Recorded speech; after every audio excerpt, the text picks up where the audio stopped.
Cyber calls గురించి వినడమే గానీ, మన దాకా ఎప్పుడు రాదులే అని అనుకున్నా. కానీ ఈరోజు నాకు సైబర్ కాల్స్ నుంచయితే ఫోనయితే వచ్చిందనమాట.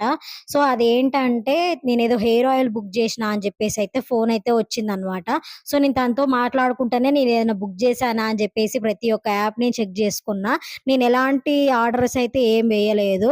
సో, లేదు నేనసలు ఆర్డర్ ఏం జేయలేదు. అసలు నాకు దెలియదు అని జెప్పేసి అంటే, ఓటీపీ వస్తది చెప్పండి మేడం క్యాన్సెల్ ఓటీపీ అంటే, అసలు నేను ఆర్డరే జేయలే ఓటీపీ ఎలా వస్తది అంటే, నాకేమవసరం మేడం మీకు ఫోను జేయ నాకేమన్నా తెలుసా? అది ఇది అని జెప్పేసి అనేసరికి, అబ్బా! ఈయనేదో మంచిగానే మాట్లాడుతుండు. నేను గాకపోతే మా వారన్నా ఆర్డర్ జేసి ఉండాలి అని జెప్పేసి, మా హస్బెండ్‌కి కొంచెం కాల్ జేస్తే ఆగండి ఒక 2 మినిట్స్ అని జెప్పేసి ఫోను కట్ జేసి, నేను మా హస్బెండ్‌కి ఫోను జేసేలోపు దాదాపు 15 మిస్డ్ కాల్‌లొచ్చినాయన్నమాట నాకు ఆ పర్సన్ నుంచి.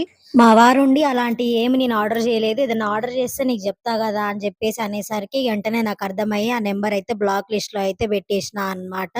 ఇగ మీకు గూడా ఇలాంటి కాల్స్ అనేది ఒస్తాయి. సో, మీరు గూడా ఖచ్చితంగా ఆలోచించి మంచిగా అది మన కోసమే వచ్చిందా? మన కోసం కాదా? అని టెన్షన్ పడకుండా మంచిగా రిలాక్స్‌గా ఆలోచించి వాళ్ళడిగిన క్వెషన్స్‌కి ఆన్సర్ జెప్పండి. ఆన్సర్ జెప్పంగానే ఓటీపీలు జెప్పిర్రు. ఓటీపీలు అడిగినప్పుడు జర జాగ్రత్తగా ఉండండి. ఉంటా మళ్ళా నెక్స్ట్